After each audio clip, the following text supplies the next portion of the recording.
Tales of a Wandering Witch, a memoir by Joanna Joy. Chapter 2. The Violence of Silence. The Witch Wound Resurfaces. 21st of March 2023. Dan's funeral. After spending the 6 weeks from Dan's death by suicide to his funeral, being told by various folk how I was not welcome in Leeds, nor at Thwaite Mills Museum Mooring, where Dan and I had lived for 7 years together and birthed 2 of our children. After being asked to help with Dan's funeral by his sister, but then being told by a friend that it was better to stay out of it and that they would take care of it.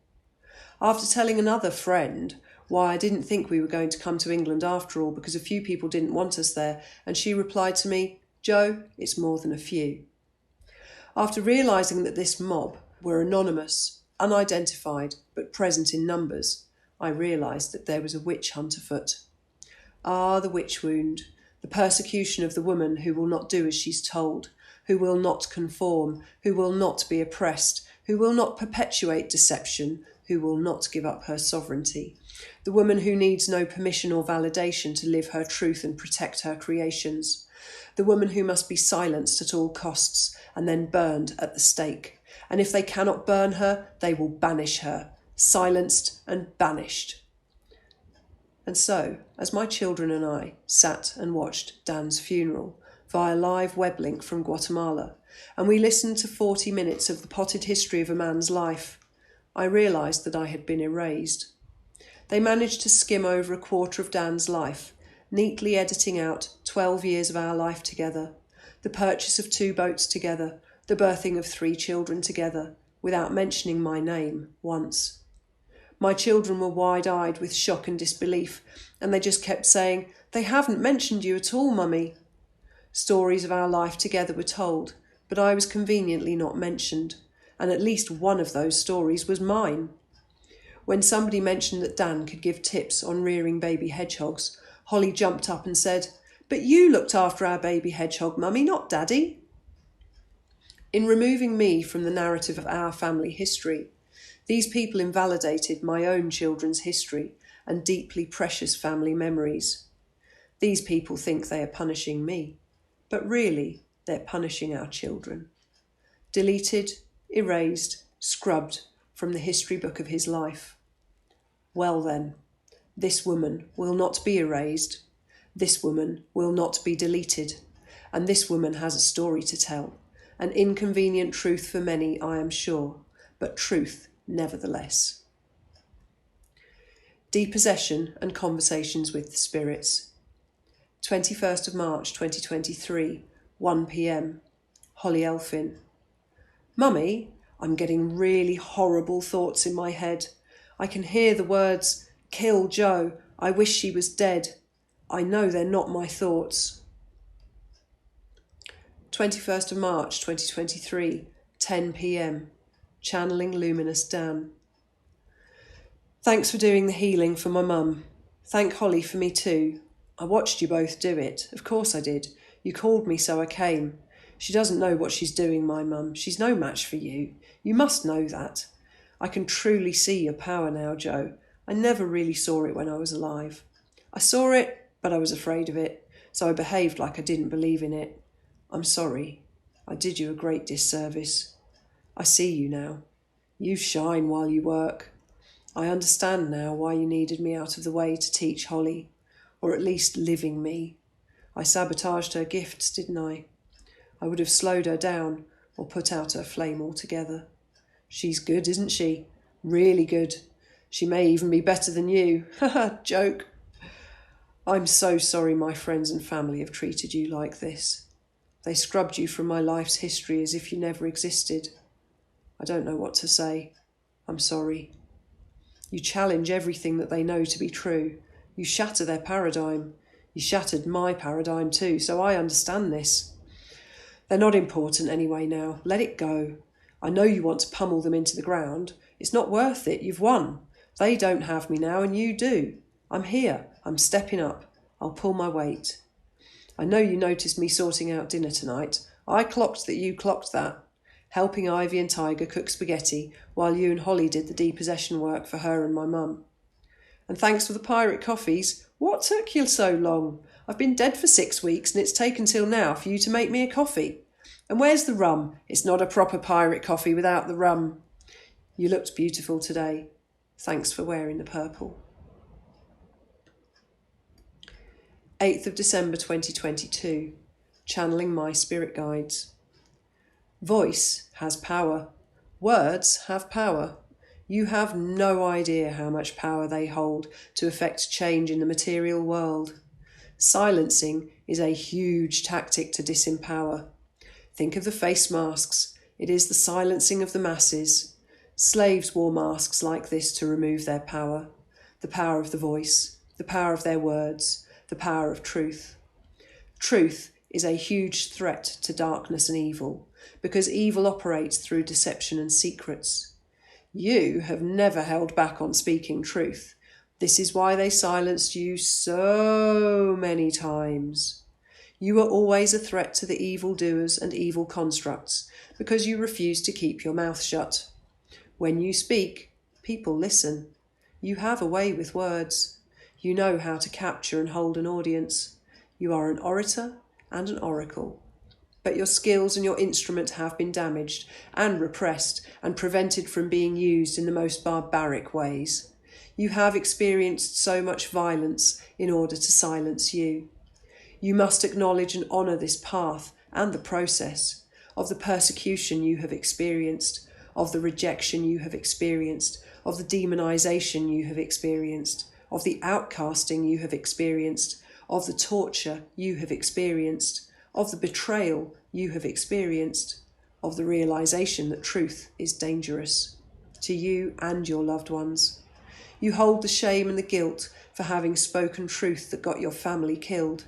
They killed your children, they killed your parents, they killed your siblings, they killed your grandparents. All to teach you a lesson. This is why the community outcast you. They were scared that they would be killed too, as well as their loved ones.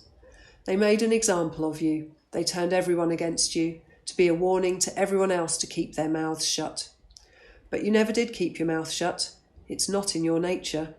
You are an orator and an oracle. This is your gift. This is your power. This is why they silenced you so many times. In every lifetime. Every single one. You have every right to be angry. You have every right to be filled with rage at what they have done to you over and over again. But you must know that you came here for this, to explore the power of voice, communication, words, to stand against evil with your ability to communicate deep truth. You are here now to do this. We know you are scared because of what has happened before. This time it is different. These are different times. The silencing happens in different ways. It is not so brutal. It is more technological. They are afraid of the global reach of technology. But there are many platforms now through which you can communicate. They're not going to stick a pitchfork through your throat this time. 7th of December 2010. Cat o' Nine Tails, The Witch Trials. It is said of cats they have 9 lives, for some they have 9 tails. Of bloody whiplash cross my back, I close again the veils. For across these lives I fear to tread, what else will I unearth? But you know, in truth, that every death presents a brand new birth. Yet the mistress stalks me black as night, her growl is barely heard. Her lessons harsh and often cruel, played out without a word. And he said, sometimes people make a promise to go back and help, yet they may end up getting cut down themselves, but still they made that promise, and sometimes it may take many lifetimes to be able to fulfill it. And in that moment it was like his words unlocked a hidden knowledge from somewhere deep within my soul. Sometimes people make a promise to go back and help. I knew then that I had made such a promise, and in that moment I knew exactly what I had promised and to whom. The tears flowed silently down my face. I had made a promise. I had made them a promise, that in life or in death I would go back and help, and now it was time for me to fulfill it. What do you see? He asks me. I see death, I reply. Describe it to me, he prompts. Women, blood, screaming. And in a breath I am there within the damp stone-cold walls. Women, naked, bleeding, chained and broken, hanging from the walls. Some crouched, rocking in corners. Others left for dead, lying where they have been thrown, chillingly still, in pools of their own filth. Screams echoing around thick stone-cold walls and corridors. Blood everywhere. The clanking of iron upon iron, heavy keys in locks. I've heard that sound before. Men coming, always coming. I know that I am in Scotland. I know that we are the witches. Some accused, some condemned, all in bondage, raped and tortured, murdered, sanctioned and murdered. The Middle Ages, a time of fear and darkness. Suspicion and treachery creep across the land. Persecution and betrayal, consuming weak and strong alike. I made a promise to go back and help. In life or in death, I would do what I could. What do you want from me? I ask them. Peace, they cry. Peace, we want peace. And in that moment, their emotions flood through me like a dam wall bursting, a torrent of anguish and pain, raging rivers of bloody anguish surging through me, rage at the sacrilege, the rampant violation of body and soul, the horror of their pleasure at our pain, the deep, deep sadness and hopelessness and despair, the shocking disbelief of the betrayals by friend and foe alike. Gaping holes of emptiness and fear. Underlying it all, a sickening cold terror that claws at the deepest shadows within your soul. Fear of what comes next. What could possibly come next? And as I feel wave after wave of their emotions, it feels like my heart will simply shatter from the force of our collective grief. What else do you want from me? I ask them. Justice! We must have justice! And vengeance! They scream. And then softer, gentler, from somewhere further away and less raw. But what about love and forgiveness? Love and forgiveness, they scream. Look what they have done to us. They must pay for what they have done. We must be avenged and we must be heard. Our pain must be acknowledged. We must be heard. Our tale must be told. We cannot rest until this is done. And in that moment I realised that I had also made another promise, to tell the tale, to make sure that their voices were heard. In life or in death, their story would be told. Our story would be told. For they can take away everything you own, your home, your family, the clothes off your back. They can take away your liberty, your sanctity and your dignity, but they cannot take away your story. They can even try to rewrite her story into his story, but you cannot erase it completely, because somewhere there are souls who still remember, and we will not forget. We may forgive eventually, but we will not forget. And still the tears flowed, and still they came. To this day I do not know how many. It could have been hundreds, it could have been thousands. And they begged and they pleaded, peace, we want to be at peace. We must be at peace within the earth. We must be laid to rest. Please help us, you can help us. And then I truly realised that these were not simply memories of events past and gone, but that these were women, souls tormented, trapped within this realm, unable to pass on, unable to rest because of the individual and collective traumas of their deaths. And suddenly the pressure was immense. I could feel them pressing in on me from all sides, many, many souls wailing and weeping and begging for peace. I knew I needed help. And he called them immediately. We need backup. Angelic host, mighty seraphim, please come and assist us. We have many souls who are ready to pass through and we need your help now.